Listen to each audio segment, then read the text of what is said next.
കഴിഞ്ഞ പ്രാവശ്യം നമ്മൾ നിർത്തിയത് ഡോക്ടർ ഒന്ന് പറഞ്ഞേ ഏത് ഭാഗമാണ്?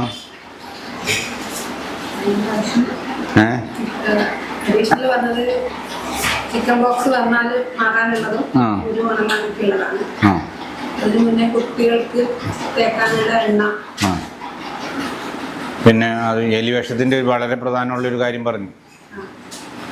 ശരീരത്തിൽ മുഴയുള്ള ആ മുഴ അത് അലോപ്പതിക്ക് ഒന്നും ചെയ്യാനില്ല, മറ്റ് ആയുർവേദ ആളുകൾക്ക് ഒന്നും ചെയ്യാനില്ല. അവരതിന് പരാജയപ്പെട്ട് നിൽക്കണതാണ്. ദേഹത്ത് മുഴ വരിക എലിവിഷം കൊണ്ട് വരാം, അല്ലാണ്ട് പല കാരണങ്ങൾ കൊണ്ടും മുഴ വരാം.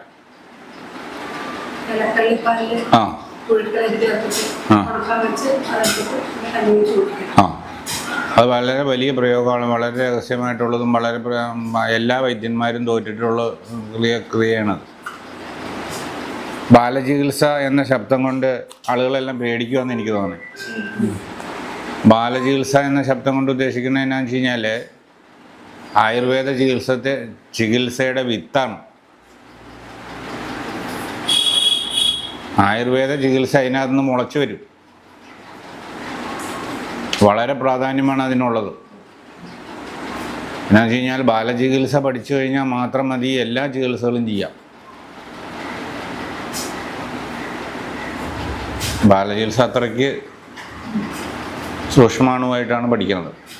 ബാലചികിത്സ പഠിച്ചു കഴിഞ്ഞാൽ പിന്നെ കായ ചികിത്സകൾ ഏതും ചെയ്യാം. അനുഭവങ്ങൾ എല്ലാം അത്ര വിശദമാണ്. അപ്പോൾ ഇനി നമ്മൾ കരപ്പൻ്റെ യോഗത്തിലേക്ക് പ്രവേശിച്ചാലോ? സാധാരണ ബാലചികിത്സയിൽ 51 ജാതി കരപ്പനാണുള്ളത്. ഈ 51 കരപ്പൻ എന്ന് വെച്ചാൽ പദത്തിൻ്റെ അർത്ഥം എന്നാ? കരപ്പൻ ചൊറി, നമ്മൾ നാട്ടിൽ അർത്ഥം ഉദ്ദേശിക്കുന്നത്. കരപ്പൻ എന്ന് പറഞ്ഞാൽ പദത്തിൻ്റെയാണ് അണുന്ന, അണുക്കളാണ്. കൊച്ചിന് ചൊറി വരാൻ ഒരു അണുവാണ് കാരണം. ഈ അണുവിനെ ശരീരത്തിൽ നിന്ന് ഒഴിവാക്കലാണ് ചികിത്സ. അങ്ങനെ 51 ജാതി അണുക്കളെ തിരിച്ചറിയണമുണ്ട്. അതിൻ്റെ ഓരോ സ്വഭാവങ്ങളും അതിൻ്റെ പ്രായവും പക്വതയും അതിനെ എങ്ങനെയൊക്കെ ചികിത്സിക്കാം എന്നുള്ളതിനെ നമുക്ക് ഒരു ബാലചികിത്സയിലെ ഏറ്റവും വലിയൊരു അധ്യായത്തിൽപ്പെട്ടതാണ് കരപ്പൻ്റെ ചികിത്സ. കരപ്പൻ എന്ന് പറഞ്ഞാൽ പദം കൊണ്ട് മനസ്സിലാക്കേണ്ടത് അണു എന്നാണ്. അപ്പോൾ കരപ്പൻ ബാധിച്ചിട്ടുണ്ടെന്ന് വെച്ചാൽ അവർ അണു ബാധിച്ചിട്ടുണ്ടെന്ന് മനസ്സിലാക്കണം. ഈ അണുക്കൾ പെരുകുമ്പോഴാണ് അതിനകത്ത് ലക്ഷണങ്ങളുണ്ടാവണം.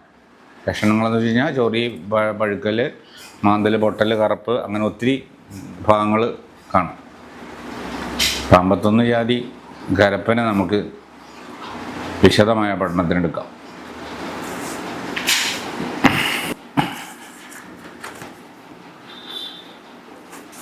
അപ്പോൾ ഒന്നാമതായിട്ട് ശാസ്ത്രഗ്രന്ഥങ്ങളിൽ പറയുന്നത് അകക്കരപ്പൻ എന്നാണ് അതിൻ്റെ ഹെഡിങ് എഴുതി.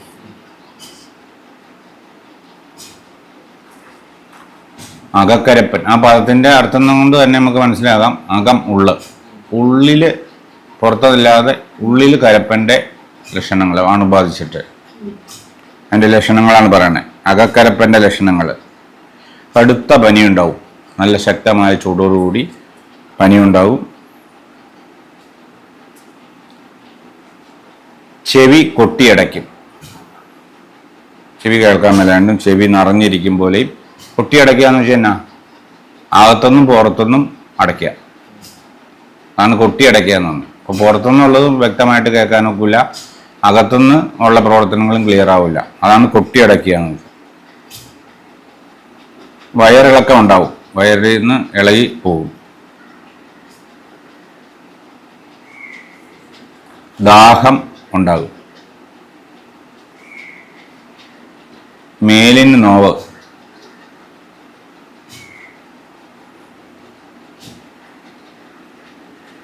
മൂത്രമടയ്ക്കും, മല ഇളകി പോവും, അതോടൊപ്പം മൂത്രം പോവുകയില്ല.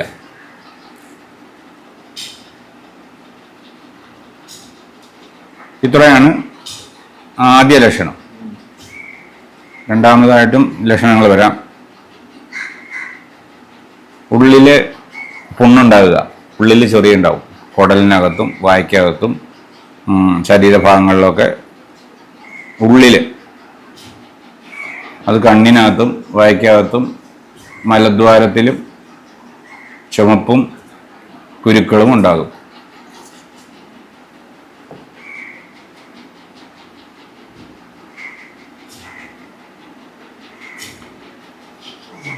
ക്ഷീണം ഉണ്ടാവും.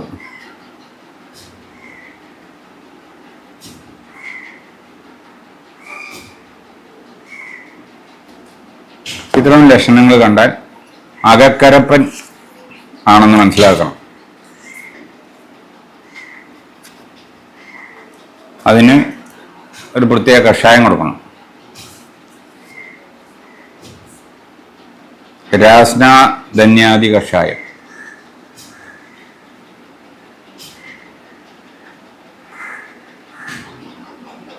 അതിൻ്റെ മരുന്നുകൾ എഴുതുക. ചുമന്നരത്ത കണ്ടിട്ടുണ്ടോ? ഒരു കിഴങ്ങ് വർഗത്തിൽപ്പെട്ടതാ. അത് മരുന്ന് കടയിൽ മേടിക്കാൻ കിട്ടും. നുറുക്കി നമ്മളെ ഈ കിഴങ്ങ് നുറുക്കി വെച്ചേക്കണക്കിരിക്കും. ചുമന്ന കളറായിരിക്കുന്നുണ്ട്. അത്ര വലിയ ചുമപ്പല്ല, ഒരു ചെറിയ ചുമപ്പ്. കൊത്തമ്പാലരി എന്ന് വെച്ച് കഴിഞ്ഞാൽ മല്ലി. ആശാളി,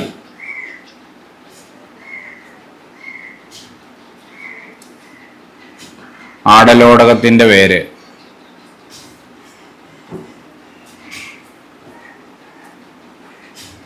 തഴുതാമ വേര്,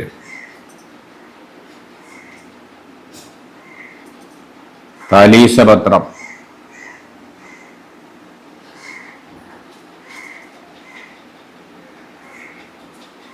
പാടക്കിഴങ്ങ്,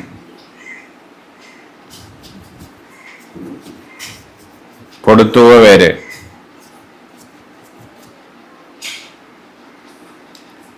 വിഴാലരിക്കാമ്പ്,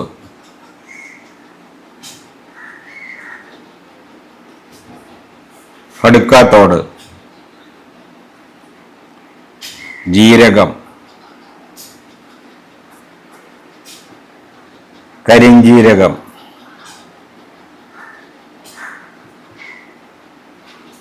വെളുത്തുള്ളി,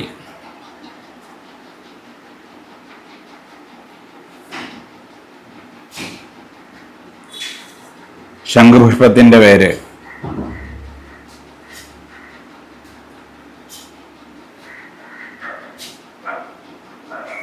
അമൽപ്പൊരി വേര്,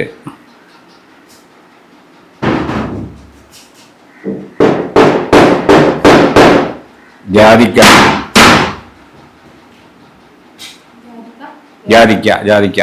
വേരല്ല, ജാതിക്ക, അമൽപ്പൊരി വേര്, ജാതിക്ക, ഇരട്ടി മധുരം. ഇവ സമഭാഗമായി എടുത്ത്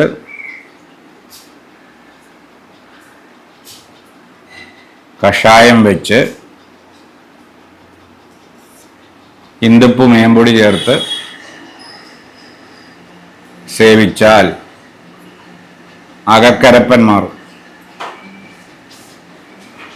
പനി, നീർക്കെട്ട്, മേലുവേദന, ചുമപ്പ്, കുരുക്കൾ, ഈ മോളി പറഞ്ഞ ലക്ഷണങ്ങളെല്ലാം പറയും.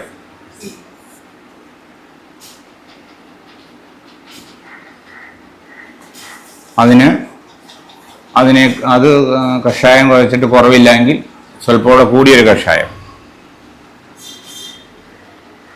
സുഷവിൽക്കലാദി കഷായം, സുഷവിൽക്കലാദി കഷായം.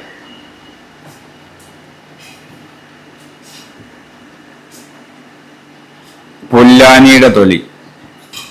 പുല്ലാനി എന്ന് പറഞ്ഞാൽ മനസ്സിലായോ? പള്ളി പോലെ പടർന്നു കിടക്കും, കാട്ടിലൊക്കെ വെള്ളം കുടിക്കാനൊക്കെ ഉപയോഗിക്കണേ. പച്ചക്കറി പൂവ്, പുല്ലാനിത്തൊലി.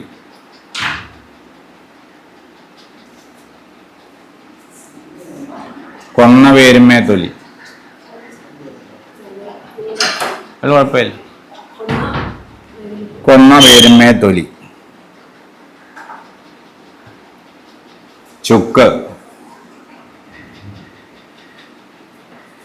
കൃഷ്ണ തുളസിയില, കടുക്കാത്തോട്, ജീരകം,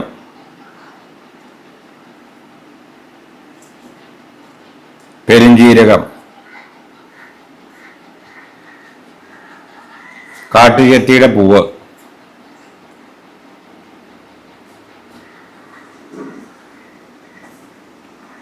ചെമ്പ്രാവള്ളിക്കിഴങ്ങ്,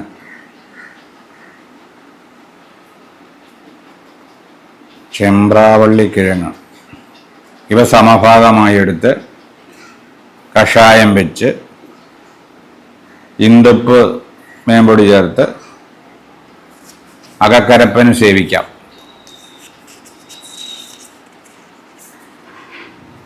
അകക്കരപ്പൻ കുറയും. കുറയുകയെന്നല്ല, നശിക്കും. പൂർണ്ണമായിട്ടും അത് കുറഞ്ഞു കിട്ടും. ഈ രണ്ട് കഷായവും മാറി മാറി കൊടുക്കാം.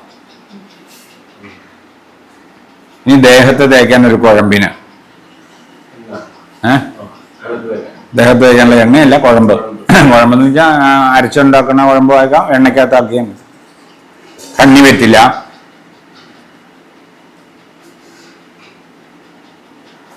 കണ്ണി വെറ്റില്ല എന്ന് വെച്ചാൽ എന്താ അർത്ഥം മനസ്സിലാക്കണേ?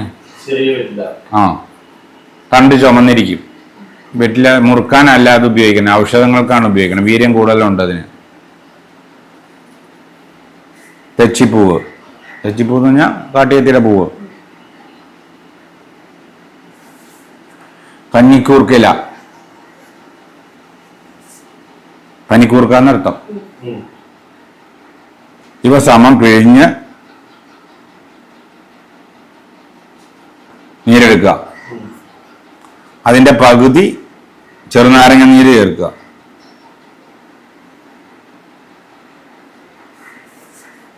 നാരങ്ങ നീരോളം അരിക്കാടിയും ചേർക്കുക. അരി കഴുകിയ, ഉണക്കലരി കഴുകിയ വെള്ളത്തിനാണ് അരിക്കാടി എന്ന് പറയുന്നത്. അതിനകത്തേക്ക് ജാതിക്ക, കടുകുരോഹിണി, ഗ്രാമ്പു, ചിറ്റരത്ത,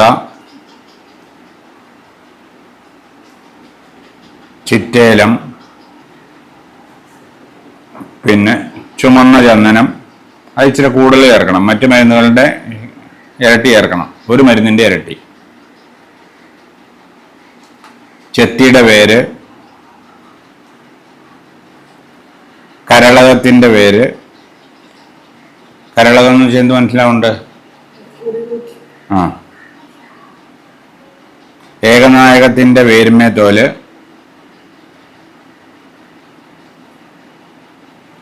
ഇവയെല്ലാം കൂടെ ചേർത്ത്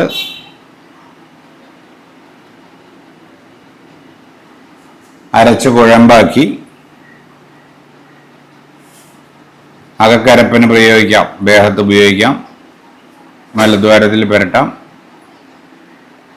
പനി, നീർക്കെട്ട് ഇതൊക്കെ കുഴമ്പായിട്ട് അരച്ച് ചൂടാക്കി, തണുപ്പോടുകൂടിയൊന്നും ഇടരുത്, തണുപ്പ് മാറ്റി അരച്ച് ചൂടാക്കി, ചൂട് വളരെ ചെറുതാക്കി എടുത്തിട്ട് ഇടാം. ആണ് അകക്കരപ്പൻ. അകക്കരപ്പൻ വളരെ ശ്രദ്ധിക്കേണ്ടതാണ്. ഉള്ളിൽ നീര് കയറി ആന്തരാവയവങ്ങൾ പ്രവർത്തിക്കാതായി മരണം വരെ സംഭവിക്കാം. അപ്പോൾ അത് വളരെ ശ്രദ്ധിക്കേണ്ടതാണ്. അടുത്തതാണ് പുറക്കരപ്പൻ, പുറത്തുള്ള കരപ്പൻ. പുറക്കരപ്പൻ എന്നാണ് അടുത്ത രണ്ടാമത്തെ കരപ്പൻ്റെ പേര്. അതിന് വിളങ്കായ എന്നൊരു അപരനാമം കൂടിയുണ്ട്. അത് മനസ്സിലാക്കാൻ വേണ്ടി പറഞ്ഞതാ. അതിൻ്റെ ലക്ഷണങ്ങൾ ഏത്? പുറക്കരപ്പൻ്റെ ലക്ഷണം. പുറക്കരപ്പനാണോ നിങ്ങൾ എങ്ങനെ നോക്കാം, മനസ്സിലാക്കാമെന്നുള്ളത്.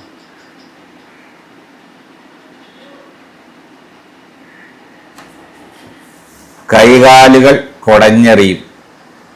എപ്പോഴും കൊച്ച് കൈയും കാലും കുടഞ്ഞ് എറിയും.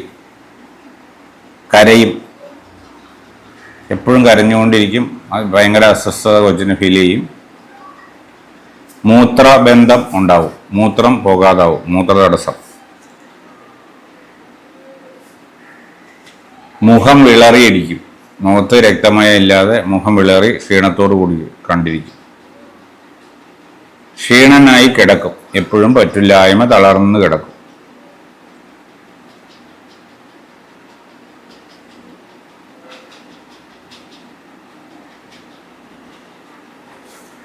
ചെവിയുടെ അടിയിൽ നീര് കാണും, ചുമപ്പ് കാണും.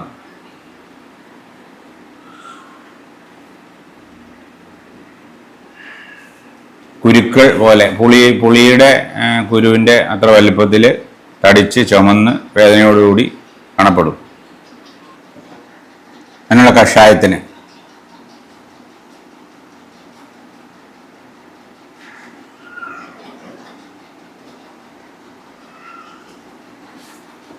മാവിലയുടെ ഞെട്ട്,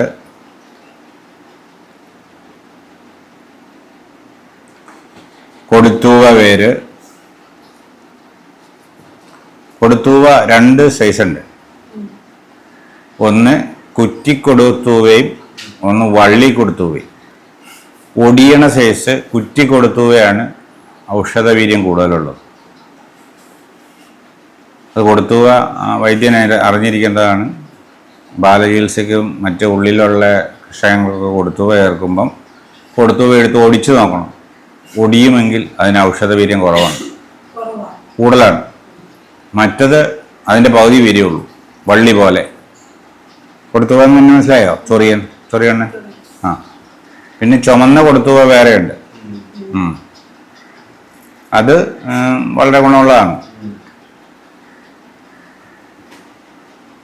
അത് ഒടിയും.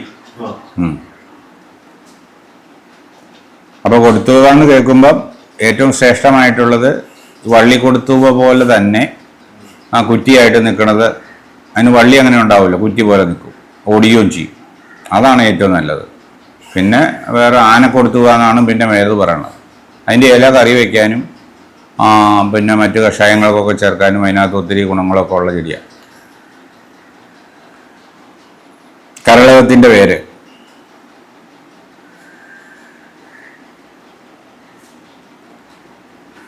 ഞെരിഞ്ഞൽ, കരളകം. ആദ്യം പറഞ്ഞ ഗരുഡക്കൊടി എന്ന് പറയും. കുറി തൂക്കി തന്നെ എഴുതിയോ? ഞെരിഞ്ഞല്, മാസിക്ക, കൊത്തമ്പാലരി, ചുക്ക്, വെളുത്തുള്ളി,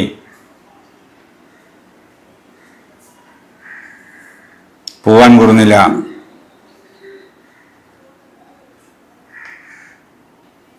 കരിഞ്ജീരകം. പൂവാൻ കുറുനില എന്ന് പറഞ്ഞാൽ സമൂലമായിട്ട് എടുക്കണ്ടേ, ഇല മാത്രമല്ല. കരിഞ്ജീരകം, ആടലോടകത്തിൻ്റെ പേര്. 3-4 സൈസ് ആടലോടകമുണ്ട്. അതിൽ ചെറിയ ആടലോടകമാണ് ഏറ്റവും ശ്രേഷ്ഠമായിട്ടുള്ളത്.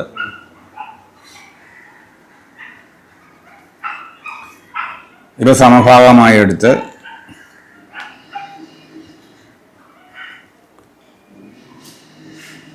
കഷായം വെച്ച് കുടിക്കാൻ കൊടുക്കുമ്പം കഷായത്തിനകത്ത് ജീരകം മേമ്പൊടി ചേർത്ത് സേവിക്കുന്നു.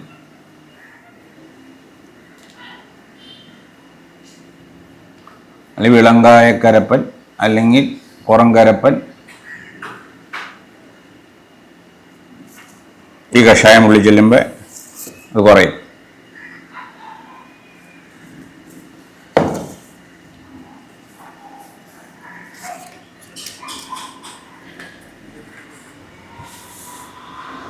പിന്നെ ഒരു കുഴമ്പിന് ഇങ്ങനെയുള്ളാവുന്ന വിളങ്കായക്കരപ്പൻ അല്ലെങ്കിൽ പുറംകരപ്പന് ദേഹത്ത് തൂക്കാനായിട്ട് ദേവതാരം,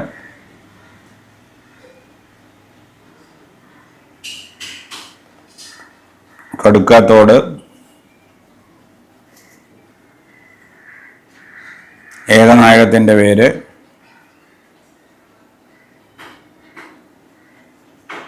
ഇവ മോരിലരച്ച്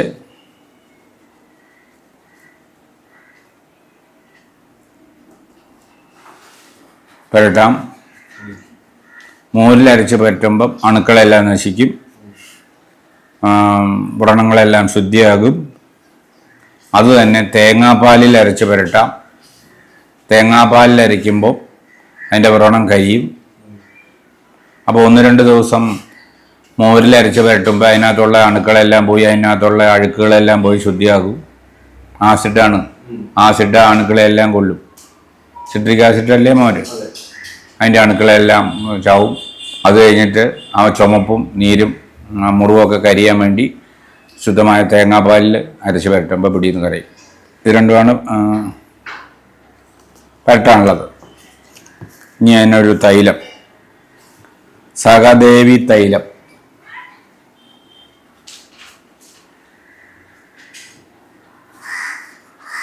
പൂവാങ്കുറുന്നില, കൃഷ്ണക്രാന്തി, നിലനാരകം, കറുകപ്പുല്ല്, ഇടിച്ചു പിഴിഞ്ഞ ചാറ്, കൽക്കനായിട്ട്, ചന്ദനം, ജീരകം, കരിഞ്ജീരകം, പെരിഞ്ജീരകം, ജാതിക്ക, കൊട്ടം, ഗ്രാമ്പൂ, ഇരട്ടിമധുരം,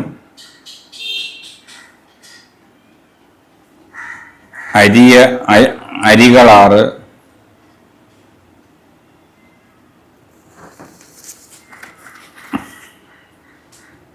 ഇവ അരച്ചെടുത്ത് വെളിച്ചെണ്ണയും ചേർത്ത്, വെളിച്ചെണ്ണയ്ക്ക് സമം തേങ്ങാപ്പാലും ചേർത്ത് കാച്ചിയരച്ച് തേച്ചാൽ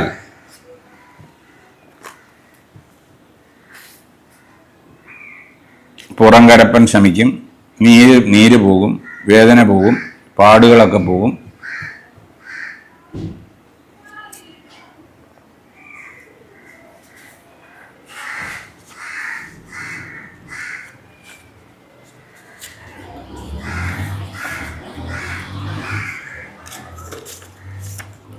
പഥ്യാനുഷ്ഠാനം വേണം. പഥ്യാനുഷ്ഠാനം എന്ന് വെച്ച് കഴിഞ്ഞാൽ അത് മാത്രമല്ല, അമ്മ എനിക്ക് പാല് കുടിക്കണമാണുള്ള ബാലചികിത്സയിൽ പിന്നെ അമ്മ പാല് കൊടുക്കണമായിരിക്കുമല്ലോ, മെയിൻ പാലായിരിക്കുമല്ലോ ആഹാരം. മുലപ്പാലിൻ്റെ ശുദ്ധിയും കൂടെ നമ്മൾ പരിഗണന എടുക്കണം.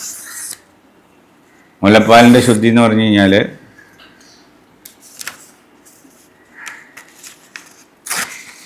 അമ്മയ്ക്ക് കണ്ടീഷൻ ഉറക്കം കിട്ടണം, ഇല്ലെങ്കിൽ മുലപ്പാൽ അശുദ്ധിയാവും. പിന്നെ അമ്മയ്ക്ക് നന്നായിട്ട് വയറ്റിന്ന് പോകണം, ഇല്ലെങ്കിൽ മുലപ്പാൽ അശുദ്ധിയാവും.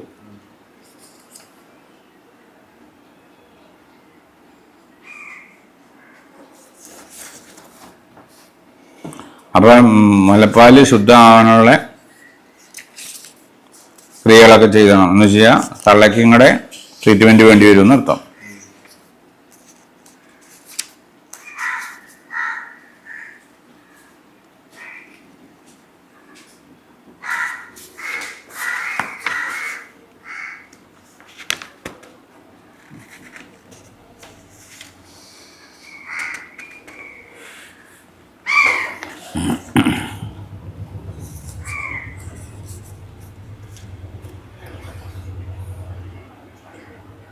കുഞ്ഞിനും അതുപോലെ ഭക്ഷണം കഴിക്കാറായ കുഞ്ഞാണെങ്കിൽ കുഞ്ഞിനും പഥ്യം നോക്കണം, തള്ളയും പഥ്യം നോക്കണം. അപ്പോൾ നമ്മൾ അകക്കരപ്പൻ പറഞ്ഞു, പുറക്കരപ്പൻ പറഞ്ഞു. അടുത്തത് മൂന്നാമത്തത് നീർക്കരപ്പൻ.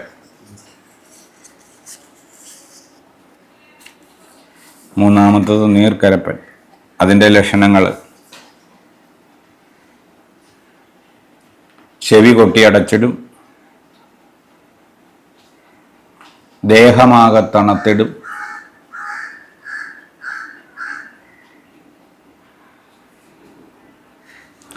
കൈകാലുകൾ തളർച്ച തോന്നും,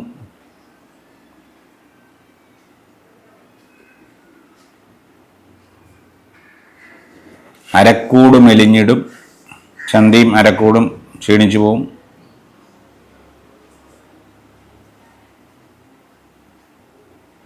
കണ്ണ് കൊഴിഞ്ഞു പോവും, കണ്ണിൻ്റെ ചുറ്റുമുള്ള പേശികൾ കറുത്ത് വരും.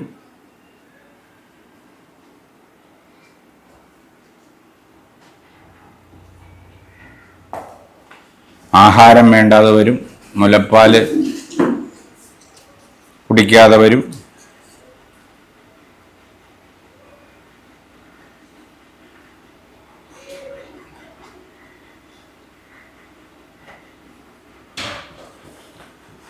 കണ്ണുമിഴിച്ച് കരഞ്ഞിടും.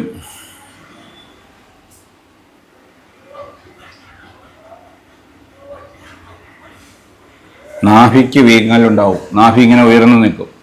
വയറിന് നീർക്കെട്ടുണ്ടായിട്ട് നാഭി ഉയർന്നു നിൽക്കും. പൊക്കിൾ മലർന്നിടും. പൊക്കിൾ മലർന്നിടുന്നു കഴിഞ്ഞാൽ പൊക്കിൾ തടിച്ച് പൊങ്ങി വരുമെന്ന് അർത്ഥം.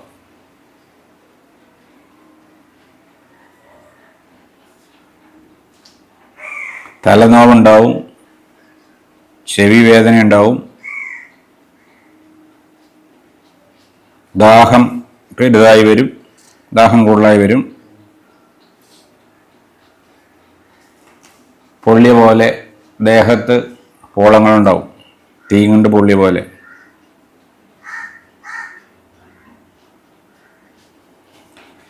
അതിന് ചൊറിച്ചിലുണ്ടാകും. അതിൻ്റെ ഉള്ളിൽ വെള്ളം ഉണ്ടാകും. ഇതാണ് നീർക്കരപ്പൻ്റെ ലക്ഷണം.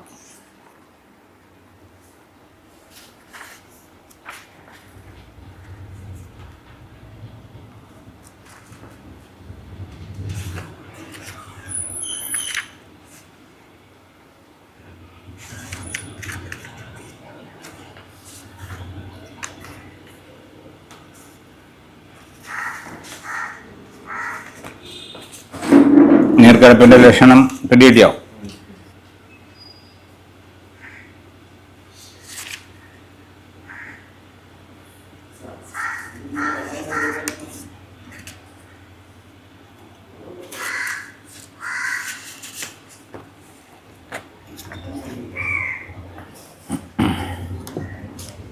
ഡോക്ടറിനോട് പറ്റേ. കരപ്പാൻ തന്നെ. അതിന് ഇംഗ്ലീഷിൽ പറയുന്നത് അട്ടോപിക് ഡെർമറ്റൈറ്റിസ്. ഒരു റീസൺ ഇല്ലാണ്ട് പൊന്തി വന്ന് അങ്ങനത്തെ ചെറിയ കേസ് വരും. അതിന് ഇതൊക്കെ നല്ല മരുന്ന് നമ്മളെ സാധാരണ സ്കിന്നിന് എടുക്കുന്ന മരുന്ന് തന്നെ പറയും. അതിൻ്റെ ഒരു സ്വഭാവം എന്ന് പറയുന്നത് 5 വയസ്സ് കഴിയുമ്പോൾ തന്നെ അത് പോകുന്നാണ് പറയുന്നത്. 5 വയസ്സിൻ്റെ കുറച്ച് അനുഭവിക്കും. അതൊക്കെ നമുക്ക് ഈസി ആയിട്ട് മാറ്റാവുന്നുള്ളൂ. ഇത് നീർക്കരപ്പൻ ചികിത്സ ലക്ഷണങ്ങൾ എഴുതിയില്ലേ? ചികിത്സ എന്ന് എഴുതിയോ? മുസ്ത പർപ്പടകാദി കഷായം. നീർക്കരപ്പന് ആദ്യം കൊടുക്കേണ്ടത് മുസ്ത പർപ്പടകാദി കഷായം. മുസ്ത എന്ന് വെച്ചാൽ മുത്തങ്ങാക്കിഴങ്ങ്, പർപ്പടക പുല്ല്, കൃഷ്ണക്രാന്തി, ദേവതാരം, നിലംബരണ്ട, ചന്ദനം, ഇരട്ടിമധുരം ഇവ കഷായം വെച്ച് ജീരകം മേമ്പൊടി ചേർത്ത് സേവിച്ചാൽ നീർക്കരപ്പൻ മാറും.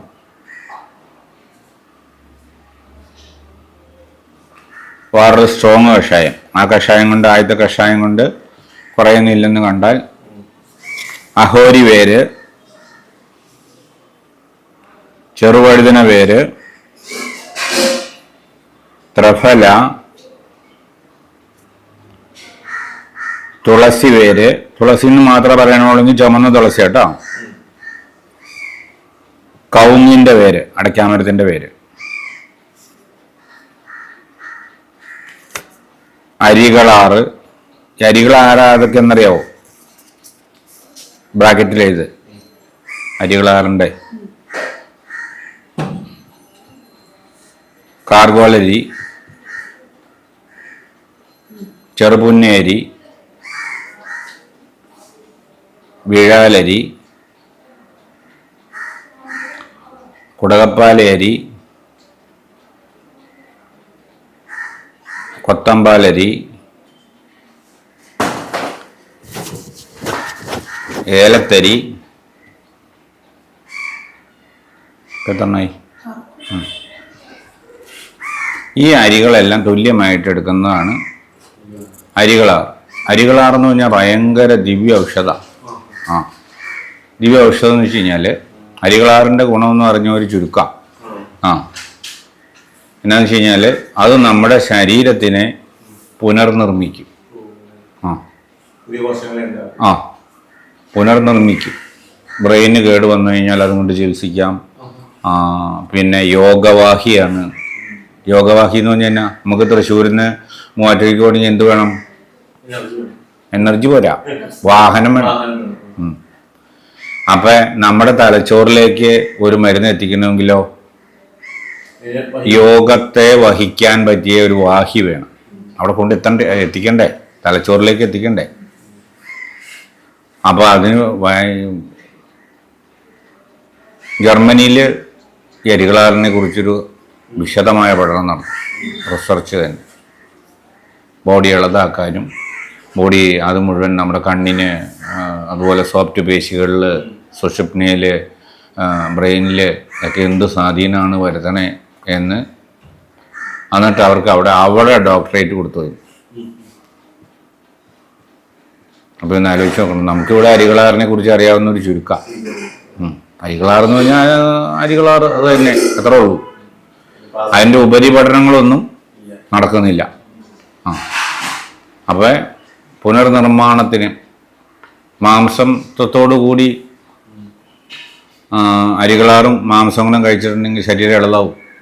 ഒരടി വെച്ച് കൊടുത്താൽ ആൾ എത്തുവും. ഇളതായിട്ട് മൺകലം നിലത്ത് വീഴും പോലെ സംഭവിക്കും. അപ്പോൾ ബോഡി ഇളതാക്കാൻ ഇപ്പോൾ ബോഡി ഇപ്പം നമ്മൾ നമ്മുടെ വളർച്ച എപ്പോൾ നിൽക്കും? പുരുഷൻ്റെ വളർച്ച എപ്പോൾ നിൽക്കും? 25 വയസ്സിൽ നിൽക്കും. സ്ത്രീയുടെ വളർച്ചയോ 18 വയസ്സിൽ നിൽക്കും. അത് കഴിഞ്ഞിട്ട് ഒന്ന് വളർത്തിയെടുക്കണമെന്ന് വെച്ചാലോ ഈ അരികളാറ് ചേർത്താൽ മതി. ഇപ്പം പൊക്കം വെക്കണം, ഒരാൾക്ക് പൊക്കം വെക്കണം എന്ന് വിചാരിക്കാം. എനിക്ക് ഇച്ചിരി പൊക്കം വെച്ചു തന്നെ ഡോക്ടറെ എന്ന് പറഞ്ഞ് എന്ത് ചെയ്യും? കാൽസ്യം വിത്ത് അരികളാറ് പൊക്കം വയ്ക്കും.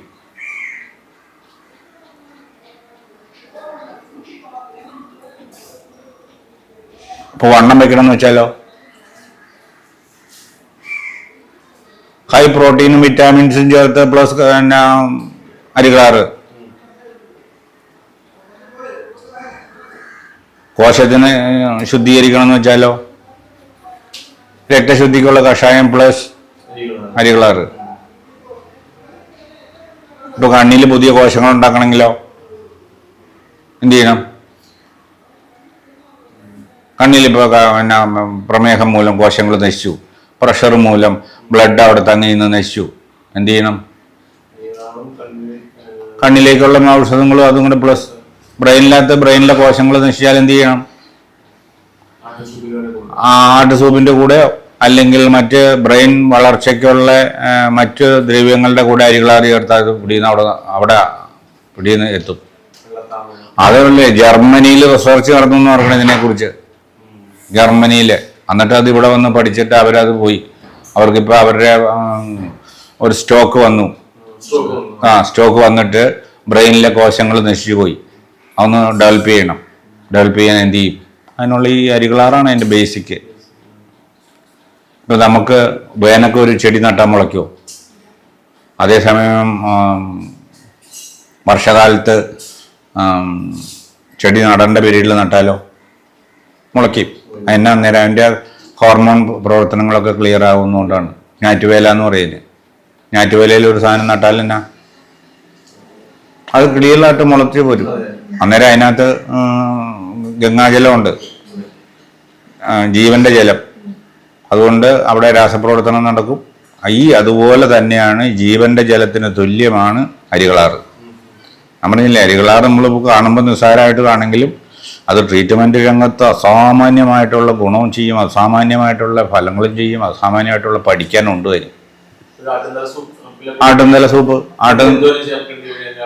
അതിനകത്ത് ചേർക്കേണ്ടതെന്ന് വെച്ച് കഴിഞ്ഞാൽ ഒരു കഷായ യോഗത്തിലാണെങ്കിൽ 2 കഴിച്ചാണ് ഓരോന്നും എടുക്കേണ്ടത്. വലിയ യോഗം.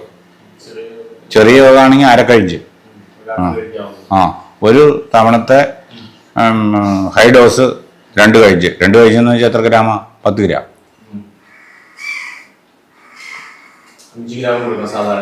5 ഗ്രാമോ 2 കുഞ്ഞുങ്ങളൊക്കെ ആണെങ്കിൽ താഴെ മതി.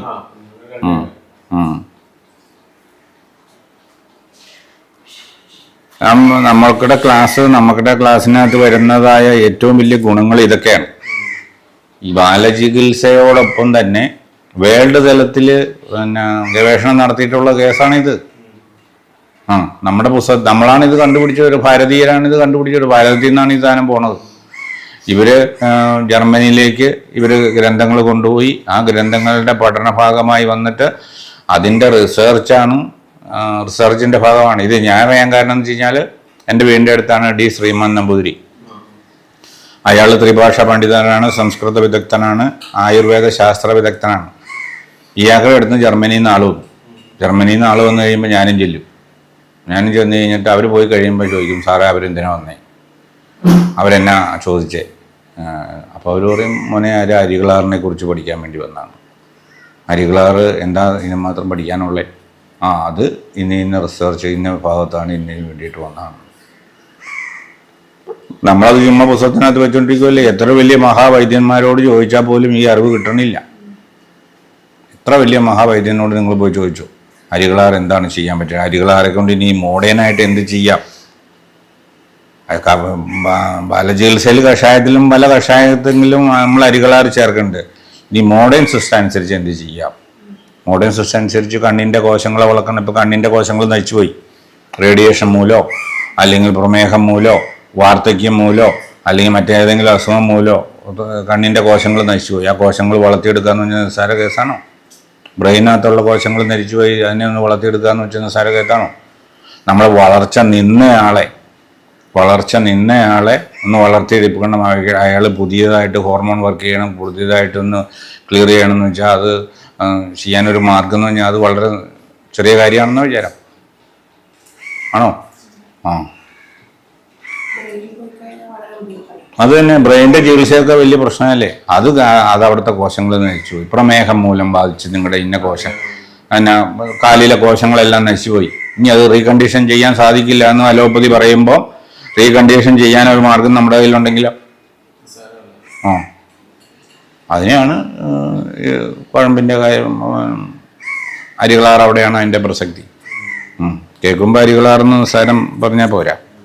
നമ്മുടെ ചികിത്സയുടെ നമ്മുടെ ക്ലാസ്സിൻ്റെ പ്രത്യേകത അതാണ്. അത് പറഞ്ഞു തരാൻ പറ്റിയ ഒരാളുമില്ല. ഇനി നമുക്ക് വീണ്ടും കഷായത്തിലേക്ക് മടങ്ങി വരാം.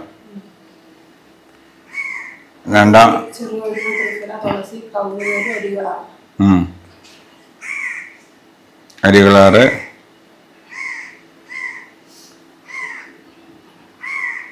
കുരുവിക്കിഴങ്ങ് ഇവ കഷായം വെച്ച് ജീരകം മേമ്പൊടി ചേർത്ത്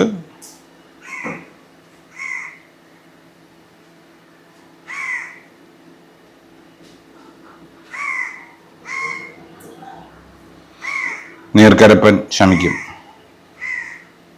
രണ്ടാമത്തെ കഷായമാണ്. ഈ അരികളാറ് ചേർത്ത് ഏത് കഷായത്തിനും കഠിന പഥ്യം വേണം. എന്ത് പഥ്യമാണ് വേണ്ടേ? അത് നമ്മൾ വെള്ളം ഗ്ലാസ്സിനകത്ത് നിറച്ച് വെള്ളം ഉള്ള ഗ്ലാസ് നമ്മൾ എങ്ങനെ സൂക്ഷിക്കണം അങ്ങനെ സൂക്ഷിക്കണം. തുളുമ്പാതെ പൊട്ടാതെ അതിനൊന്നും സംഭവിക്കാതെ കൊണ്ടുപോകണം.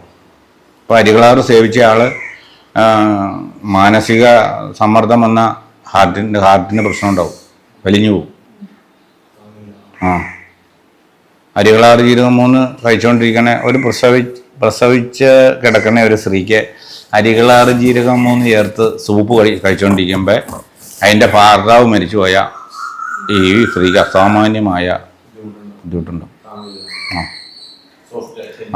അല്ലെങ്കിൽ അവർക്ക് ഭർത്താവ് മരിച്ചു പോയതല്ല, അല്ലെങ്കിൽ അവർക്ക് അത് പ്രിയപ്പെട്ടത് എന്തെങ്കിലും നഷ്ടപ്പെടുവോ അല്ലെങ്കിൽ എന്തെങ്കിലും പ്രശ്നങ്ങളുണ്ടായാൽ ഭയങ്കര ഇതായിട്ട് ബാധിക്കും. എന്നാന്ന് വെച്ച് കഴിഞ്ഞാൽ അങ്ങനെ ഒരു കേസ് എൻ്റെ ഫാദർ കൈകാര്യം ചെയ്തിട്ടുണ്ട്.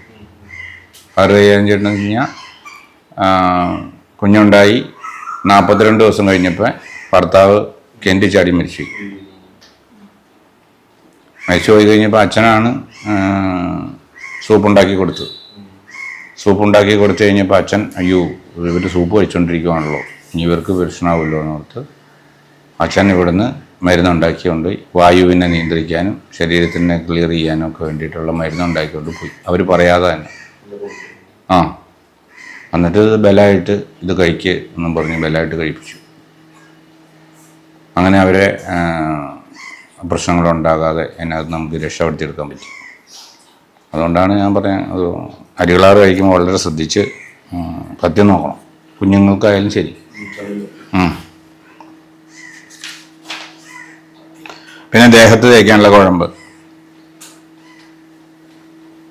ചികിത്സയുടെ നമ്മൾ ബാലചികിത്സയുടെ മർമ്മം ഇതാണ്. ഇതുപോലെ ഒത്തിരി കാര്യങ്ങൾ നമ്മൾ ചർച്ചയ്ക്കെടുക്കും. ഒത്തിരി കാര്യങ്ങൾ ആയുർവേദം നിന്ന് വിട്ടുപോയിട്ടുള്ളതും ഇനി അത് മോഡേൺ കാര്യങ്ങൾക്ക് വേണ്ടി ഉപയോഗിക്കാവുന്ന കാര്യങ്ങൾ ചർച്ചയ്ക്ക് എടുക്കുക. അതാണ് നമ്മുടെ ക്ലാസ്സിൻ്റെ ഏറ്റവും ഗുണകരമായ ഒരു കാര്യം. അടുത്ത കുഴമ്പ്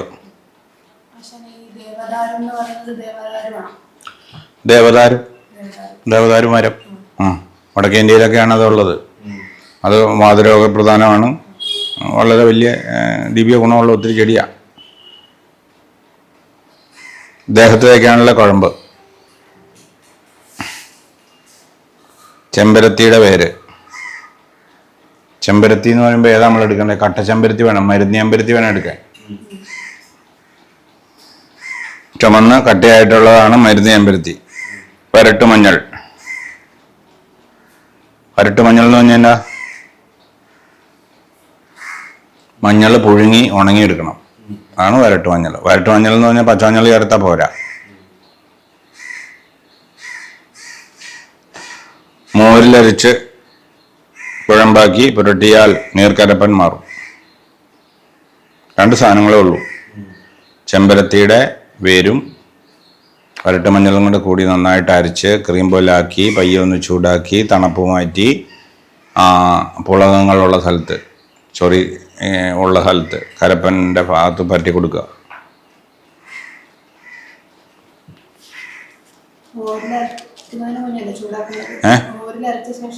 അരച്ച് നമ്മൾ അത് തണുപ്പോട് കൂടിയിട്ടുണ്ടെങ്കിൽ അതിൻ്റെ കോശങ്ങൾക്ക് ക്ഷീണം വരുമല്ലോ, തണുപ്പ് ബാധിക്കും. അപ്പം തണുപ്പ് മാറാൻ വേണ്ടിയിട്ടാണ് നമ്മൾ ചൂടാക്കണത്. അല്ല അല്ലാണ്ട് തന്നെ നിറച്ച് ഇതായിട്ട് പൂവായിട്ട് ഇങ്ങനെ പൂ പോലെ ഇരിക്കും, റോസാപ്പൂ പോലെ ഇരിക്കും. അതിന് ചുമപ്പ് കളറുള്ളത്. അത് മരുന്ന് ചെമ്പരത്തി എന്ന് പ്രത്യേക പേരുണ്ട്. അഞ്ചലത്തുള്ളതിന് വീര്യം കുറവാ. വീര്യം കൂടുതലില്ല. അത് മറ്റത് ചേർക്കില്ല. അത് രക്തം ശുദ്ധി ചെയ്യാനും ഒക്കെ. രക്തം സ്ത്രീകൾക്ക് രക്തം പോകില്ലാത്തവർക്ക്, ആർത്തവക്രമം തെറ്റുന്നവർക്ക് ചുമ്മാ ഇതിൻ്റെ പൂ ചായ കുടിച്ചാൽ മതി. അപ്പം നമ്മുടെ അഞ്ചല്ല മറ്റത്. ഇപ്പം നമ്മുടെ കുഞ്ഞുങ്ങൾക്ക് വയറ്റുവേദന, കറക്റ്റ് സമയത്ത് പീരീഡ് ഇല്ല, റെഗുലറേഷൻ നടക്കുന്നു എന്നാണെങ്കിൽ ഉണക്കമുന്തിരിങ്ങയും നിറനേണ്ടിക്കിഴങ്ങും ഇതും കൂടെ വെന്ത് കുടിച്ചാൽ എത്ര ബ്ലോക്കായ ആർത്തവക്രമക്കേടുകളും ഈസി ആയിട്ട് ചേരും. ചായ ആയിട്ട് കുടിച്ചാൽ മതി. അവസാനം നല്ല ടേസ്റ്റിയാണ്. നിറനേണ്ടിക്കിഴങ്ങും മുന്തിരിങ്ങാപ്പഴവും ഈ ഉണക്ക മുന്തിരിങ്ങയാണ് ഉദ്ദേശിക്കുന്നത്. അതും ഈ ചെമ്പരത്തിയുടെ പൂവും കൂടെ കൂടി കഷായം വെക്കുമ്പോൾ നല്ല ചായ പോലെ ചുമന്ന് നല്ല ടേസ്റ്റി ആയിട്ടുള്ളൊരു ദ്രാവകം കിട്ടും. ഈ ദ്രാവകം കൂട്ടി കഴിയുമ്പോൾ ഹോർമോൺ ക്ലിയറൻസ് കിട്ടും, പിന്നെ ബ്ലഡ് ഉണ്ടാകും, പിന്നെ ആർത്തവത്തിനെ ഉണ്ടാക്കും, മറ്റ് നമ്മുടെ ശരീരത്തിൽ നിന്ന് പോകേണ്ട വസ്തുക്കളെ വെളിക്കളയും.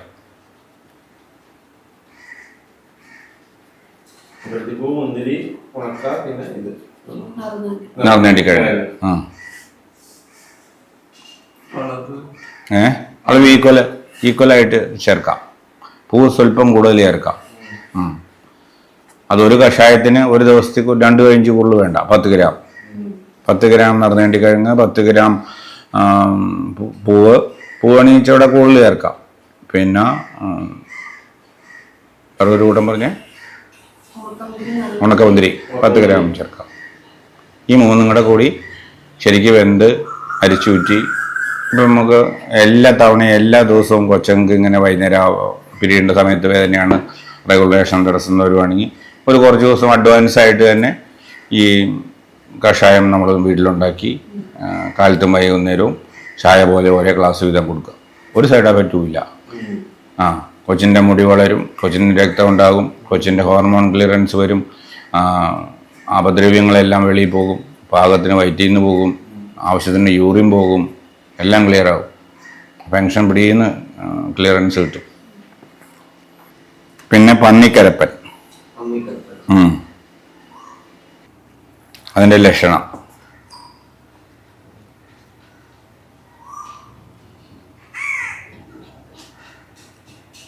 മലമൂത്രങ്ങൾ ബന്ധിക്കും. മലം പോകാൻ ബുദ്ധിമുട്ട് വരും, മൂത്രം പോകാൻ തടസ്സം വരും, ദാഹമേറിടും, ദേഹത്തിന് ചൂട് കൂടുതൽ അനുഭവപ്പെടും.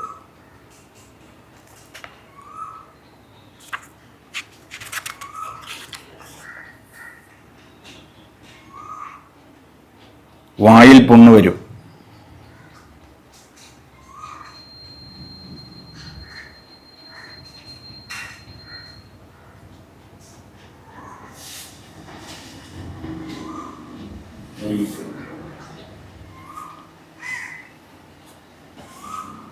പിന്നെ നമസ്കാരം, നാവിന് കടി വരും, നാവ് കടിക്കും.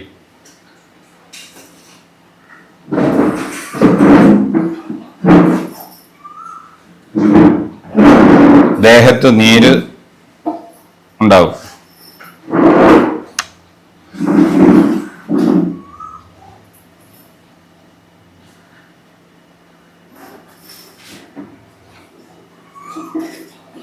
ദേഹത്ത് നീരുണ്ടാവും. ഇതാണ് പന്നിക്കരപ്പൻ. ലക്ഷണങ്ങൾ എഴുതിയില്ലേ?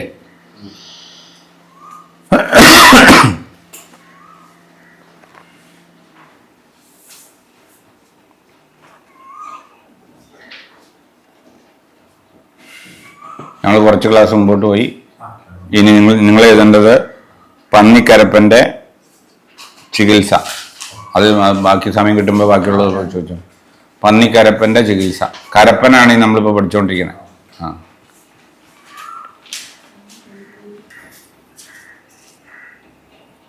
എഴുതിയോ?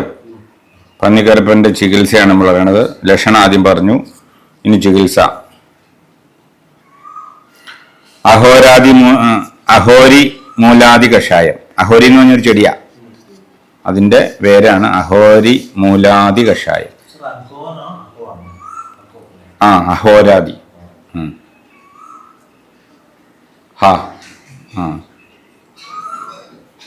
അഹോരാദി കഷായം, അഹോരി വേര്, കാട്ടുതിപ്പിലി വേര്, പൂവാൻ കുറുനില വേര്, ഞെരിഞ്ഞല്,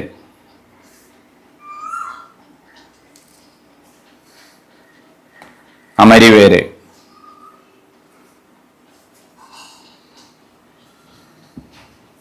കാട്ടുമുളകിന്റെ വേര്,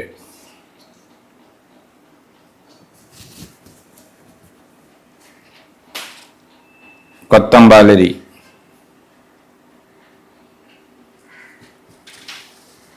ചുക്ക്, ചുവന്നരത്ത, നിറഞ്ഞേണ്ടിക്കിഴങ്ങ്,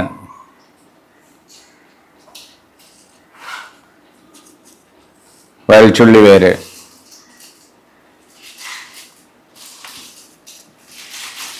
ത്രികോൽപ്പക്കൊന്ന, ഒരു കഷായം വെച്ച്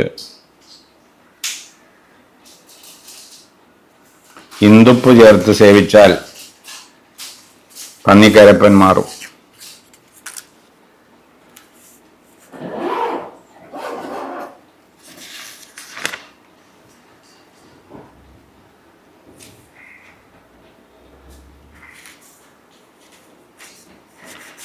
അടുത്തത് ഒരു പ്രസിദ്ധമായ തൈലമാണ് പാരത്യാദി തൈലം. കേട്ടിട്ടില്ലേ? പാരത്യാദി തൈലം കരപ്പനും ചൊറിച്ച് ഭയങ്കര പേരുകേട്ട ഒരു തൈലമാണ്. എല്ലാ ആയുർവേദ ഫാർമസ്യൂട്ടിക്കലിലും അവരുണ്ടാക്കുന്നതും കേരളത്തിൽ വളരെ പ്രചാരം ശ്രദ്ധിച്ചിട്ടുള്ളത് ഒരു തൈലാണ് പാരത്യാദി തൈലം.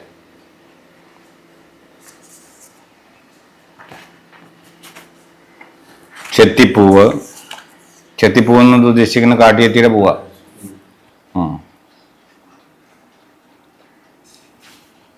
വെള്ളിലം. വെള്ളിലം എന്ന് വെച്ചാൽ വെള്ളിലത്താളി. വെള്ളില അതാണ് വെള്ളിലം. അതിന്റെ വെളുത്തേല എന്നല്ല, എല്ലാം എടുക്കാം. കറുകപ്പുല്ല്, കൂവളത്തിന്റെ ഇല, തഴുതാമ, തുളസിയില, അമരി, കരുനെച്ചിയില, നിലംബരണ്ട, പൂവാൻകുടുനില,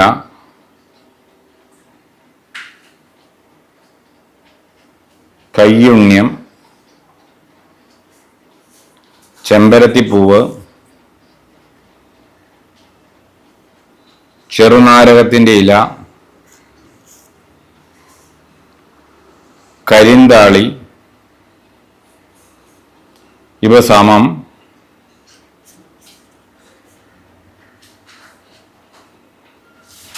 അരിക്കാടി ചേർത്ത് ഇടിച്ചു പിഴിഞ്ഞ് ചാറെടുത്ത് വയ്ക്കുക.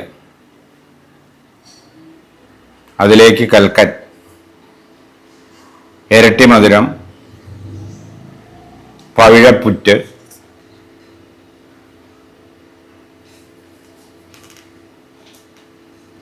വേമ്പാടത്തൊലി, വരട്ടുമഞ്ഞൾ,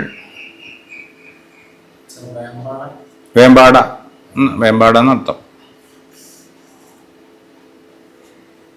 വരട്ടുമഞ്ഞൾ, ജീരകം, നറുനേണ്ടിക്കിഴങ്ങ്, കടുകുരോഹിണി എന്നിവ സമഭാഗമായി എടുത്ത് പൊടിച്ച്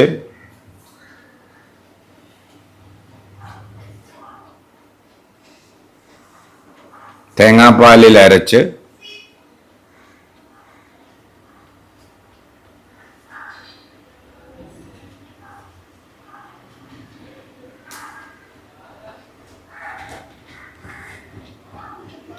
മേൽപ്പറഞ്ഞ നീരിലേക്ക് ചേർക്കുക. തേങ്ങാപ്പാലിൽ അരച്ച് വേണം ചേർക്കാൻ.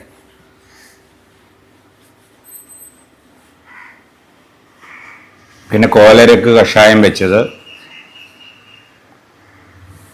അത്രയും വെളിച്ചെണ്ണയും ചേർത്ത് കാച്ചി അരയ്ക്കുക.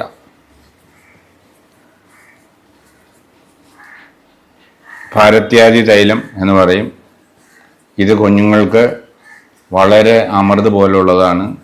കുഞ്ഞിന് നിറം വയ്ക്കും, കുഞ്ഞിൻ്റെ ക്ഷീണം മാറും, തളർച്ച മാറും, കരപ്പനുകളെല്ലാം മാറും, ചൊറി ചിരങ്ങുകളെല്ലാം മാറും. കുഞ്ഞുങ്ങൾക്ക് അമൃത് പോലെ ഗുണമുള്ളതാണ്. പാകമുണ്ട്. കുഞ്ഞുങ്ങൾക്കൊക്കെ ബാലചികിത്സയിൽ തൈലങ്ങൾ കാച്ചുമ്പോഴൊക്കെ നമ്മൾ അരക്ക് പാകത്തിനാണ് എടുക്കുന്നത്. ഒത്തിരി പാകങ്ങളുണ്ട്. അത് നമ്മൾ പ്രാക്ടിക്കൽ ക്ലാസ്സിൽ പറയുമ്പോഴാണ് മനസ്സിലാക്കൂ. ചെളിപ്പാകം, പിന്നെ മെഴുക് പാകം, അരക്ക് പാകം, മണൽ പാകം, അങ്ങനെ ഒത്തിരി പാകങ്ങളുണ്ട്. ഈ പാകത്തിന് വളരെ പ്രാധാന്യമുണ്ട്. വാത പിത്ത ഹവങ്ങളെ നിയന്ത്രിക്കാനുള്ള കഴിവ് കൂടും. പിന്നെ ശരീരത്തിൻ്റെ വ്യക്തികളുടെ പ്രായം, ഇപ്പം നമുക്ക് ചായ കൊടുക്കുകയാണെങ്കിൽ കുഞ്ഞുങ്ങൾക്ക് കടുപ്പം കുറഞ്ഞ ചായയും വലിയവർക്ക് കടുപ്പം കൂടിയ ചായയും കൊടുക്കും എന്ന് പറഞ്ഞ പോലെ തന്നെ ആ ഡോസിനും കടുപ്പത്തിനും ഒക്കെ വളരെ നിയന്ത്രിതമുണ്ട്. അത് നമ്മൾ 1-2 വർക്ക്ഷോപ്പിൽ അത് നമുക്ക് ശരിയാക്കും. വർക്ക്ഷോപ്പ് എന്ന് പറഞ്ഞാൽ മരുന്നുണ്ടാക്കുന്ന സിസ്റ്റത്തിൽ. അപ്പോൾ ചെളിപ്പാകം എന്താണെന്ന് കണ്ടാലാണ് അത് മനസ്സിലാവുള്ളൂ. ചെളിപ്പാകം എന്ന് മാത്രം പറഞ്ഞാൽ നമുക്കത് വ്യക്തമാവില്ല. പിന്നെ അരക്കെന്താണ്, അരക്ക് മധ്യം എന്താണ്, അതിൻ്റെ ഇടയ്ക്കുള്ള ഭാഗങ്ങളെക്കുറിച്ചൊക്കെ നമ്മളത് പ്രാക്ടിക്കലി കണ്ടറിയേണ്ട സാധനം. ഗർഭിണികൾക്ക്, കുഞ്ഞുങ്ങൾക്ക്, പ്രായം കുറഞ്ഞവർക്കൊക്കെ മൃദുഭാഗത്തെങ്കിലും, ഏജ് കൂടിയ ആളുകൾക്ക് കരഭാഗത്തെങ്കിലും, പിന്നെ ക്ഷതങ്ങളൊക്കെ സംഭവിച്ചിട്ടുള്ളവർക്ക് അഗ്നിഭാഗത്തെങ്കിലുമാണ് ഇരിക്കണം. അഗ്നിഭാഗം എന്താണെന്ന് വെച്ചാൽ കരിയണതിന് തൊട്ട് മുമ്പുള്ള ഭാഗത്തിനാണ്. കാർബൺ നമ്മുടെ അതിനകത്തിട്ട് കാർബണിൻ്റെ അവസ്ഥയിലേക്ക് പ്രവേശിക്കാൻ തുടങ്ങും. പ്രവേശിച്ചു കഴിഞ്ഞ് കുറച്ച് നേരം അതിനകത്തിട്ടുണ്ടെങ്കിൽ ഔഷധ വീര്യം കാർബണായിട്ട് പോകും. അപ്പോൾ അതെല്ലാം നശിച്ചു പോകും. ഒരു പഞ്ചസാര കത്തിപ്പോയാൽ പിന്നെ അതിന് മധുരം ഉണ്ടാവും. പിന്നെ അത് നമ്മുടെ ശരീരം സ്വീകരിക്കുമോ? പഞ്ചസാര എടുത്തൊരു സ്പൂണിൽ കത്തിക്കുക, കുറച്ച് നേരം അതിന് ഹീറ്റ് കൊടുക്കുക. ആദ്യം ദ്രാവകമാവും, ദ്രാവകം ബ്രൗൺ കളറാവും, ബ്രൗൺ കളർ കറുപ്പ് കളറാവും, കറുപ്പ് കളറായപ്പോൾ അത് കാർബണായി. ഈ കാർബൺ പിന്നെ ബോഡിക്ക് വേണ്ട, കഴിച്ചാൽ അതേപോലെ വെളിയിൽ പോകും. അപ്പോൾ പാകത്തിന് ഭയങ്കര പ്രാധാന്യമാണുള്ളത്. അതിൻ്റെ സകല ഗുണങ്ങളും കാർബണായപ്പോൾ നഷ്ടപ്പെട്ടു. അപ്പോൾ പാകത്തിന് വളരെ പ്രാധാന്യമുണ്ട്. വളരെ ശ്രദ്ധിച്ച് വേണം ചെയ്യാൻ. ആ പാരിത്യാദി തൈലം ഉണ്ടാക്കണം, പഠിക്കണം, അത് വീട്ടിലുണ്ടാക്കി വെച്ചേക്കണം. അതൊക്കെ വളരെ വലിയ ഗുണങ്ങളാണ് വൈദ്യന്മാരും സാധാരണക്കാരും ഒക്കെ.